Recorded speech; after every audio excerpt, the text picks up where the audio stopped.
안녕하십니까. 새생명교회 수요일 저녁 말씀을 함께 나눕니다. 오늘은 6월 18일 수요일 저녁입니다. 6월 두르면서 예수님의 마음 알기라고 하는 주제를 가지고 함께 말씀을 나누고 있습니다. 지난 시간에는 예수님은 어떤 분이면 주시는 분, 섬기러 오신 분, 생명까지도 우리에게 주시는 분. 그래서 예수님의 마음은 우리에게 주시는 마음이고 우리도 주길 원하시는 분. 그래서 주는 자가 복되다고, 주는 자가 결국은 복의 근원의 삶을 살게 될 거라고 말씀하고 계신 것이죠. 오늘은 그 세 번째 시간으로 예수님의 마음 알기 세 번째 시간, 오늘은 우리에게 평안을 주시길 원하십니다. 주님의 마음, 우리를 향한 주님의 마음은 평안을 주길 원해요. 너희가 내 안에 평안을 맛보고 누리길 원한다고 말씀하시는 거죠. 너희가 세상에서 환난을 당하나 담대하라. 내가 세상을 이기었노라. 세상에 살면서 환난을 당하고 어려움을 당하지만 그 가운데서도 주님은 우리 가운데 평안함. 너희는 내 안에 평안을 맛보고 누리라. 그렇게 말씀하고 있는 것이죠. 오늘 본문을 한번 보겠습니다. 오늘 본문은 누가복음 8장 22절부터 25절까지 말씀입니다. 누가복음 8장 22절부터 25절까지 말씀 제가 봉독해 드립니다. 하루는 제자들과 함께 배에 오르사 그들에게 이르시되 호수 저편으로 건너가자 하심에 이에 떠나 행선할 때에 예수께서 잠이 드셨더니 마침 광풍이 호수로 내리침에 배에 물이 가득하게 되어 위태한지라. 제자들이 나와 깨워 이르되 주여 주여 우리가 죽겠나이다 한데 예수께서 잠을 깨사 바람과 물결을 꾸짖으시니 이에 그쳐 잔잔하여 지더라. 제자들에게 이르시되 너희 믿음이 어디 있느냐 하시니 그들이 두려워하고 놀랍게 여겨 서로 말하되 그가 누구이기에 바람과 물을 명함에 순종하는가 하더라. 아멘. 오늘 우리가 잘 아는 말씀이죠. 폭풍 가운데 두려워 떨고 있는 제자들, 그리고 풍랑을 잠잠케 하시는 예수님. 너무나 잘 아는 말씀이에요. 이 본문 속에서 우리가 쭉 보면 제자들의 어떤 상태라든지 제자들이 지금 행동하는 그런 행동이라든지 제자들의 지금 환경과 그리고 그 가운데 그들이 느끼는 감정은 제가 볼 때는 충분히 이해가 가능합니다. 이해뿐만 아니라 동조가 되는 그런 모습입니다. 자, 성경을 잘 보세요. 예수님이 배를 띄워서 다른 곳으로 가자고 그렇게 얘기합니다. 그래서 제자들은 그 말씀에 순종해서 배를 띄웁니다. 그리고 그 배에 자기들만 타고 간 게 아니라 예수님을 모시고 이제 배를 띄우고 항해를 시작하는 것이죠. 그런데 폭풍우를 만납니다. 폭풍우를 만납니다.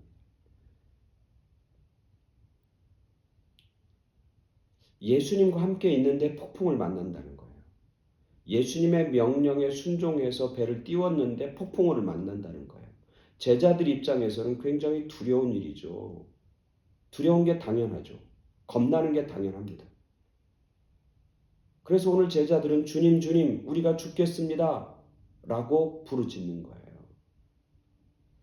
우리가 살아가면서 예상치 않은 그런 어떤 환경, 예상치 않은 어떤 고통, 감히 상상할 수 없는 그런 자연재해를 우리가 경험할 때가 있잖아요. 그럴 때 두렵습니다. 왜? 인간이기 때문에.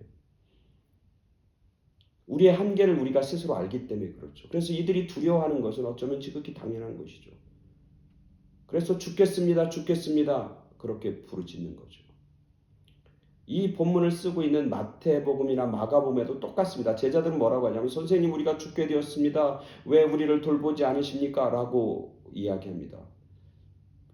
충분히 이해가 가는 거죠. 납득이 가는 거죠. 그런 상황 속에서 두려워하지 않을 사람이 누가 있겠어요? 그런 환경 속에서 걱정하지 않는 사람이 누가 있겠어요? 지극히 평범하고 보편적인 감정의 상태죠. 그래서 제자들은 돌아보니까 예수님은 주무시고 계신 거예요. 이 가운데, 이 폭풍 가운데도 주무시고 계신 거예요. 제자들로서는 이해할 수가 없는 거죠. 그래서 마가복음에 보면 예수님을 깨우면서 뭐라고 하냐면 왜 우리를 돌보지 않고 주무시고 계니까 예수님 잠자고 주무시는 거에 대해서 제자들이 이해할 수 없다고 막 얘기하는 거예요. 오늘 보면은 그렇진 않아요. 그렇지만 예수님을 깨웁니다. 주님, 주님, 우리가 죽겠습니다. 죽겠습니다. 그렇게 얘기하는 거예요. 제자들이 예수님을 깨우는 모습도 상당히 납득이 가죠. 이해가 되는 겁니다. 전적으로. 자기들은 어떻게 할 수 없으니까 예수님을 깨우면 예수님 지금 상황이 이렇습니다. 폭풍이 이렇습니다. 지금 이렇게 우리가 죽게 됐습니다. 이런 지금 위급하고 다급한 그런 상황입니다. 그러면서 예수님에게 그 상황을 알리는 것이죠. 그때 예수님이 일어나셔서 바다와 물결에게 명령합니다. 그죠? 물결아 바람아 꾸짖으시니 바람과 물결을 꾸짖고 명령하시니 잔잔하여 지더라. 놀라운 거잖아요. 그죠?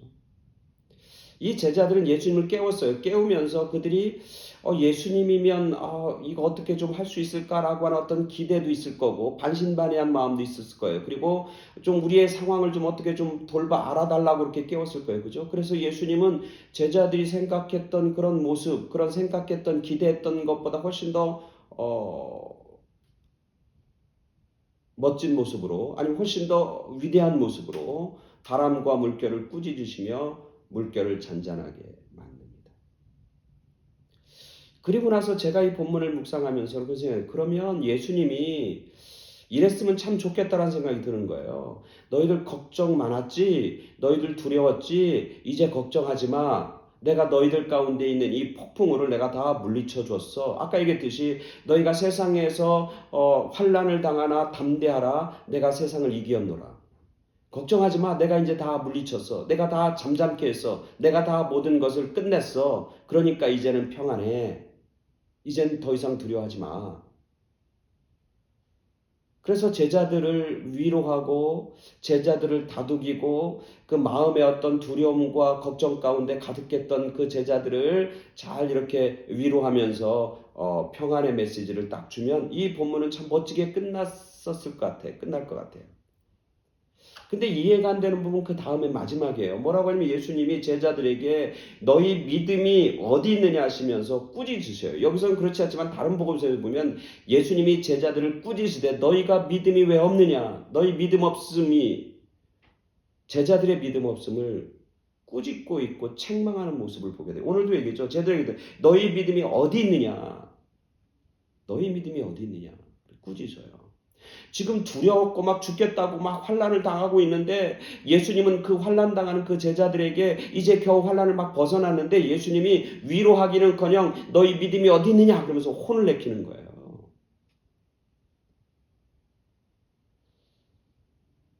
우리가 신앙생활하면서 예수님과 함께 있잖아요. 우리가 예수님과 동행하잖아요. 그러면서 늘 우리가 어려움과 힘들면 예수님이 우리를 위로해 주시고 주님이 우리를 위로하시고 그리고 우리를 회복시켜 주시고 만져주시고 그래서 우리를 귀하게 이렇게 존귀하게 여겨주시고 그랬으면 참 좋겠다라고 하는 마음이 드는 거예요. 저도 마찬가지예요. 근데 오늘 성경에 보면 예수님은 예수님의 모습은 그런 제자들의 기대 오늘 저의 기대 우리들의 기대와는 다른 모습을 보여주고 있는 거예요. 제자들 향해서 너희 믿음이 어디 있느냐 책망하고 계시는 꾸짖고 계시는 예수님의 모습을 보게 됩니다. 왜 예수님은 제자들을 지금 꾸짖고 있는 것일까? 위로하지 않고 이 본문을 계속 묵상하다 보니까 예수님의 마음이 전달되는 거예요. 예수님의 마음. 어떤 마음? 제자들이 폭풍 가운데서도 평안하길 원하시는 주님의 마음. 자, 한번 생각해 보세요. 이 폭풍은 지나갔어요. 그렇지만 또 제자들은 다른 폭풍을 또 만날 거예요. 다른 어려움을 경험하게 될 거예요. 다른 환난을 경험하게 될 거예요. 그럴 때마다 제자들이 두려워 떠는 것을 주님은 원하지 않는 거예요. 그럴 때마다 제자들이 죽겠다고 하는 아우성 소리를 주님은 듣고 싶지 않은 거예요. 제자들이 그럴 때마다 벌벌 떠는 그런 나약한 모습으로 살아가는 것을 주님은 원하지 않는 거예요. 주님의 마음은 제자들이 그 어떤 폭풍과 고난과 환난 가운데서도 담대하기를 원하시는 거예요. 두려움에 사로잡히는 삶이 아니라 그 어떤 형편 속에서도 평안한 마음을 유지하면서 그 어려움을 이기기를 원하시는 게 주님의 마음인 거예요. 그래서 오늘 제자들에게 꾸짖는 거예요. 너희들의 믿음이 어디 있느냐 그러면서 어떤 환난과 고통과 폭풍 가운데서도 평안을 맛보고 유지하려면 뭐가 있어야 된다는 거예요? 믿음이 있어야 된다는 거예요. 어떤 믿음? 주님은 폭풍과 바람까지도 다스리시는 분이라고 하는 사실.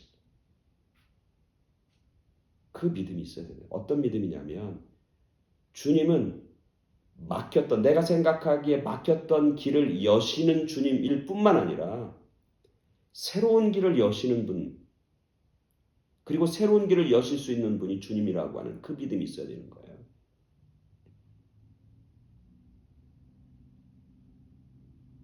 내가 볼 때는 다른 해결의 방법이 없어. 내가 볼 때는 다른 어떤 가능성이 없어. 그렇지만 주님은